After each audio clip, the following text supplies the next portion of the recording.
Kasiho. I was trying to learn a little word. That's very good.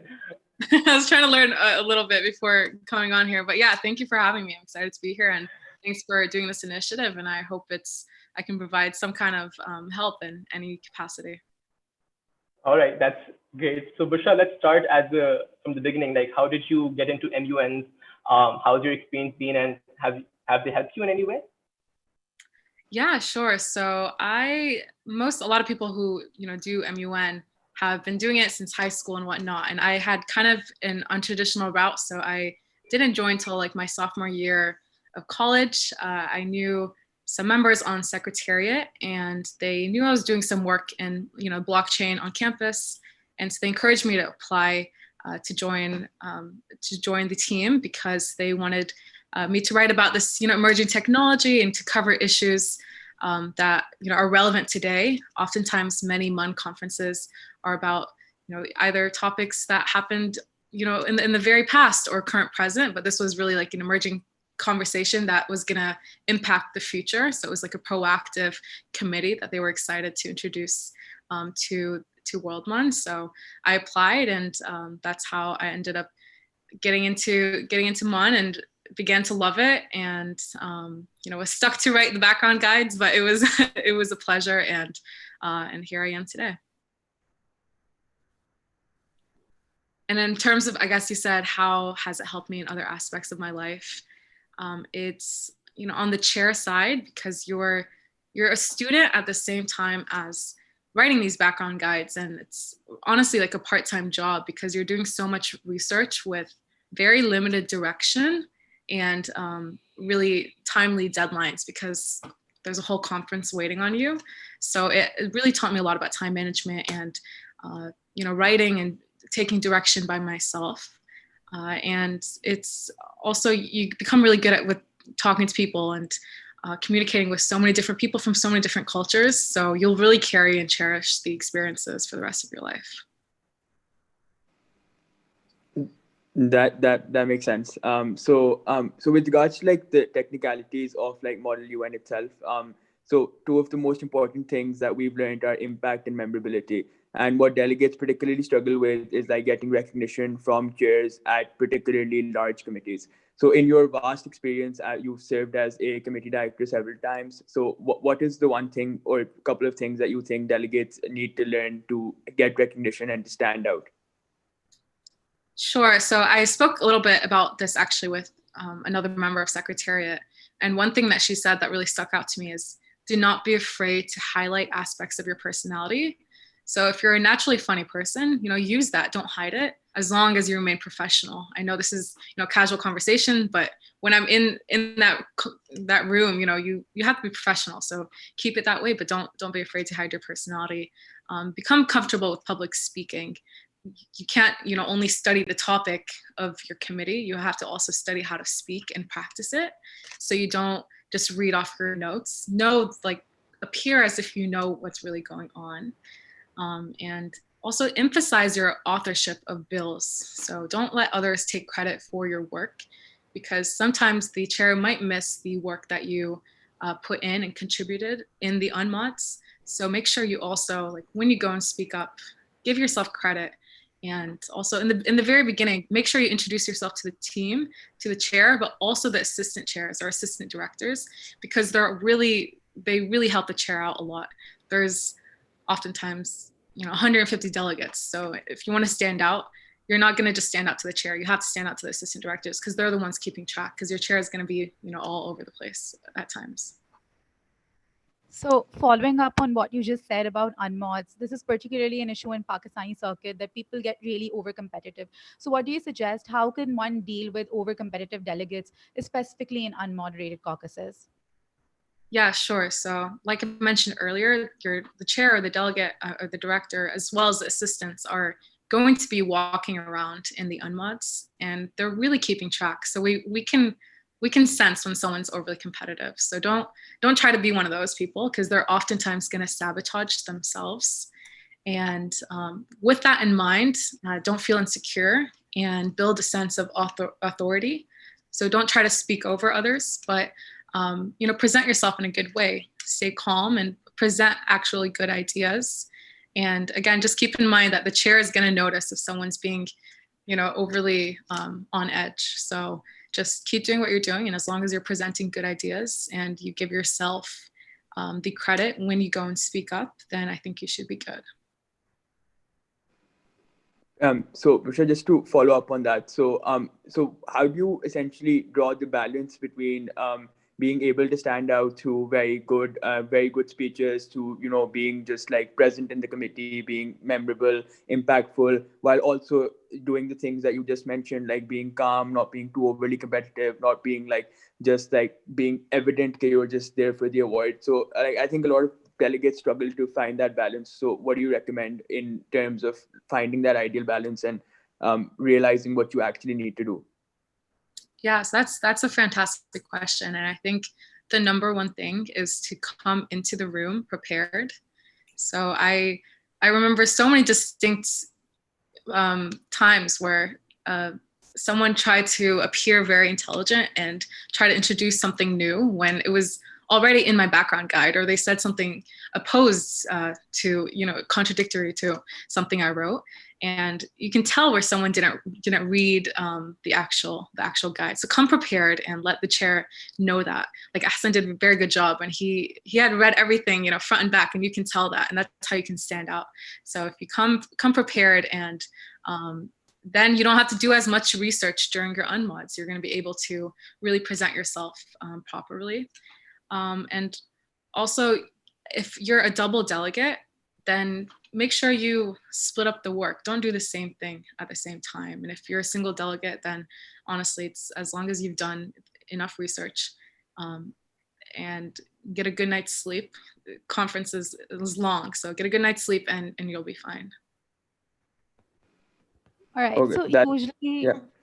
All right. So usually at MUNs, there, and in committees specifically, there are really less women in number, and this has been an issue in Pakistan as well. So what tips or ideas do you give to female munners in order to stand out in an unmoderated caucus, just to be heard? And what do you think societies can do to make sure that it's more women inclusive and like the approach is more favoring women in the society?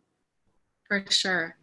So in terms of the society and the team who's managing the conference, really make sure you release a statement or commitment for diversity.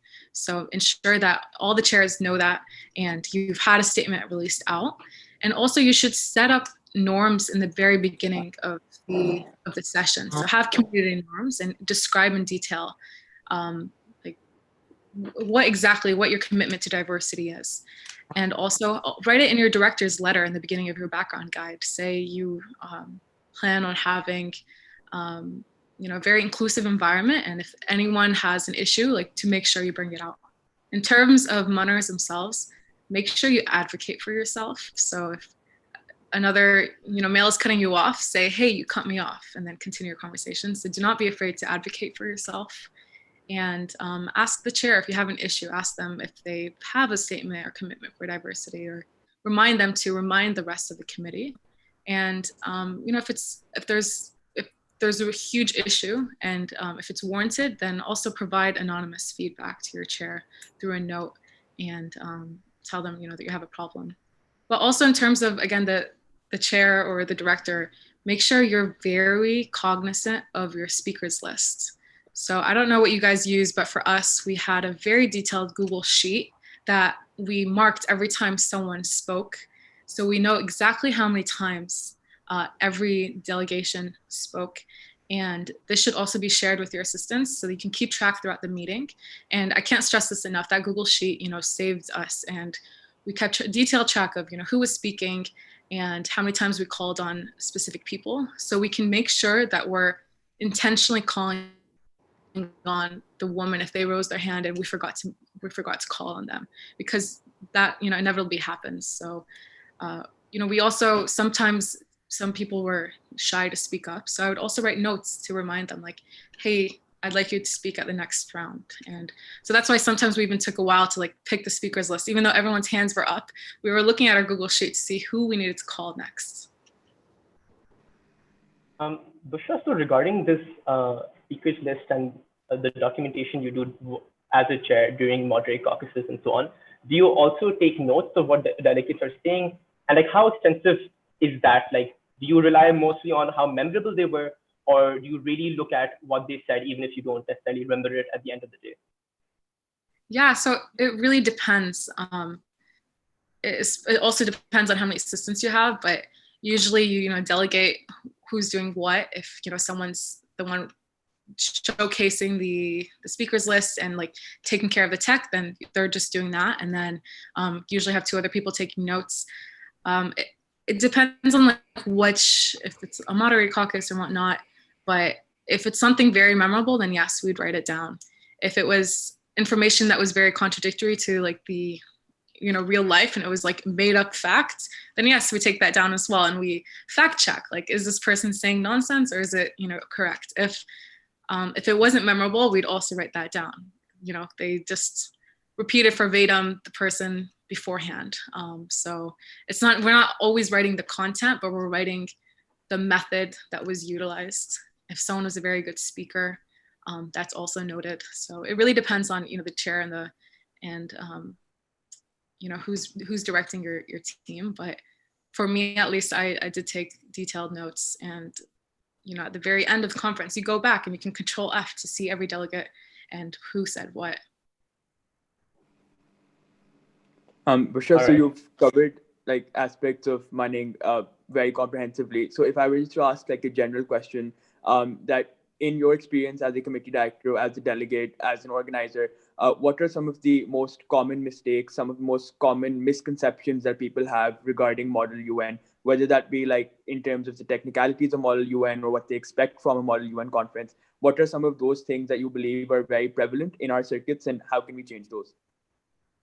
Sure. So a lot of people think that they need to take up a lot of space in order to stand out. And again, that's oftentimes noted. You don't need to take up space. You just really need to develop strong communication skills. So oftentimes saying less is more if it's really strong and powerful. And again, we'd keep note of that. This person presented a new idea that was unique. That's a lot more important than speaking for 3 minutes on something that you've already written. So, don't come in too stressed, and just know, like, as long as taking notes and you know what you're doing, you'll be fine. And also, I can't value collaboration enough. Like, that is key.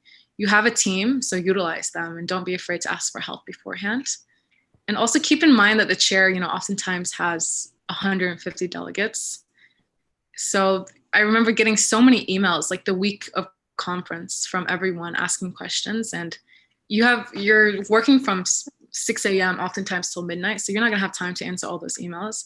So if there's a dire question, that especially if you have it beforehand, email the chair in advance. Don't wait till the week of conference to ask a silly question. Also, many people try to kiss up to the chair and try to like become the pet favorite, and don't send useless emails like that. We don't want that. We don't have time for that. And we keep track of that too. Like, I would get emails like, hi, like, my name is, this, nice to meet you, 3 weeks before the conference. It's like, save that for the day of the conference, come shake my hand, come meet my team, and then you'll be fine. You don't have to send me random emails. So keep that in mind. Also, a lot of mistakes, like I mentioned earlier, is people don't read the background guide in full.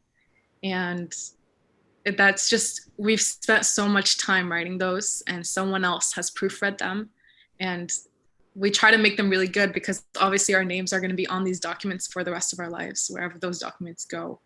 And Harvard's name is on it, so we've definitely spent time on those documents in our summers and throughout the school year. So really read them so you don't have random questions in the conference that could have been answered there. Right. Do you have any specific tips for double delegate committees or people going in as double dels? Do you think they should switch often, or should they just stick to their specializations? Yeah, so really use your strengths, I feel. You can switch off oftentimes, but like I remember, like for Ahsan's group, he did most of the moderated conversations, and his partner did a lot of the unmods, and that was completely fine as long as they did equal work. Sometimes it's just one person doing all the work in both the unmods and mods, and that's obviously problematic because it's team, it's a teamwork. And also, be willing to sacrifice individual responsibility for the good of the team and the partnership. So if you really want to speak, but you know that your partner hasn't spoken in forever, and that's your chair has probably noted that, then have them speak, even if they're a weaker speaker, just so they know that you're not, hogging the mic all the time, as long as you guys are both contributing. But you don't have to switch every single time, as long as there's some kind of balance that's shown. So Bushra, WorldMUN is something you've been affiliated with for a while, and what do you think makes WorldMUN unique? And are there things people should adjust to when going to WorldMUN for the first time, perhaps?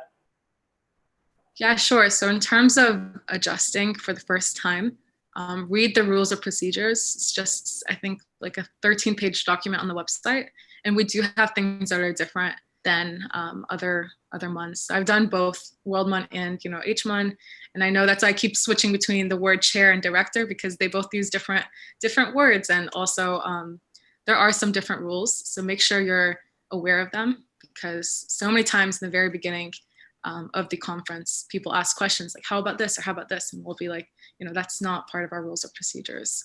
So just be comfortable with them in advance, and read your background guide, talk to your team. I'm sure there's someone at your school who's already familiar with WorldMUN.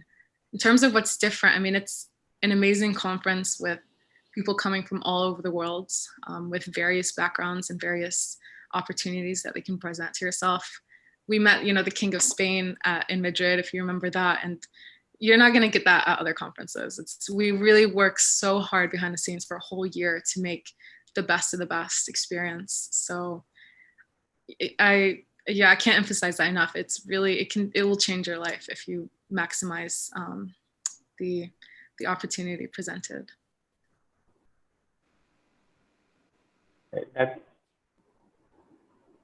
That's fair enough. That sounds great. Bushra, I have one last question regarding how does WorldMUN train its chairs and its ACDs? Like, is there a process that they go through? How do you help them all to ensure that study guides are up to the mark? Because obviously that's something we as also wish to improve on. How do we select them, you said, or can you repeat the question? Yeah, sorry. So I just generally, like, do you train your chairs and ACDs? Is there a process that they go through and so on? Yeah, great. So first, the selection process is intense. So chairs have to go through different interviews, as well as assistant chairs. And after they're selected, then the USG, so I was the ECOSOC USG for the last conference that should have happened, except Corona happened. And you consistently help your chair out. So you're ensuring that they're meeting their deadlines, and you're always reviewing the work that they turn in. So I had my directors send me their work every maybe like 3 weeks, so I can check it and see if they had any questions, and always tweak things and give them tips on what to do. And then in terms of the assistant chairs as well, we are with that, we communicate in advance with them and connect them to the person that they're going to work with and the team that they're going to work with. And we do trainings on the day before, on the registration. We do trainings for the assistants, so they know exactly what they're going to be doing and their expectations. And oftentimes there are a lot of like repeats that they've already done this, so they get tips from each other. But especially for like new chairs, as long as you have a really strong USG, then you should be fine. Just don't be afraid to ask questions, because the last thing that the USG wants is someone turning their thing in last minute, and it's not good. We'd rather you have a consistent deadline and consistently ask for advice and for help throughout the process, so we're not on a time crunch at the very end. So Bushra, we have a question on the chat. One of our committee directors for this year's WorldMUN has asked. So with regards to when there are different blocks in a committee, and particularly with very competitive committees at conferences like WorldMUN, how do you differentiate between leaders within that block? So as a committee director, are you looking at like one singular leader to come out from that block? And if that is the case, how do you differentiate if there are, let's say, 3 to 4 very, very good delegates who are in leadership positions and who are moving that block forward and giving direction to the committee? Yeah, it's a fantastic question. So oftentimes the strongest block has the strongest delegations, and The way to differentiate that is, you know, in the block itself, make sure you're collaborating and giving, you know, make sure you're not taking all the credit if other people did it, because then again, we'll see, oh, you're being overly competitive. So as long as you're collaborating during your block, that's okay. But also try to shine through your speeches, because you're speaking alone, you're not speaking with your delegates. So even though there's strong delegates in the block, your speech is alone. So if you speak better and you present, you know, the ideas more clearly, especially also during the moderated caucuses, then we'll notice that. But it's not only the blocks. It's not, the winners doesn't have to be from the block that ends up winning. So just keep that in mind. As long as you're doing what you got to do, then the chair will probably notice. Okay, so Bushra, in the context of a pandemic right now that's going on, what do you think is the future of MUNs? What do you think is realistically going to happen? Do online MUNs have the same spirit? What is your opinion on it? Yeah, you know, this is tough because, again, I was the USG for WorldMUN Tokyo, and it was such a hard decision. We ended up having to postpone our conference, and you know, all that work just gone like that.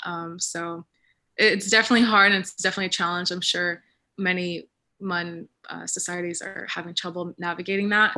But I do think there's definitely, you can do online MUNs, and you can utilize technology. There's breakout rooms that blocks can go into. You can write the speakers list online. You can, there's just a plethora of things you can do with technology. And even during the conference itself, all the chairs are on our laptops because that's how we're navigating it. So you can do the same thing online.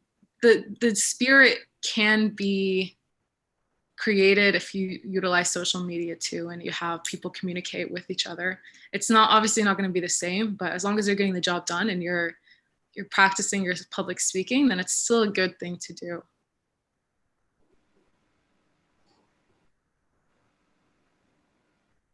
I see a question in the chat. How can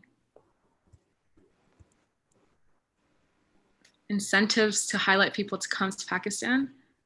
Do you guys do international conferences? Yes, we do. Okay, that's awesome. I mean, I don't know. I don't see why they wouldn't go. I'd love to go sometime. Incentives, just try to plan out events outside of conference itself. So WorldMUN had a lot of like nightly events throughout the city, and we communicate a lot with the government and the local government and companies that existed there to give local, like curated local experiences. It wasn't just let's go out.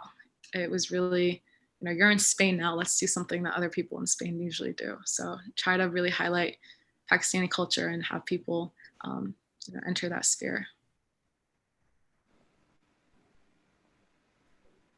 All right. Thank you so much, Bushra. I think we are good.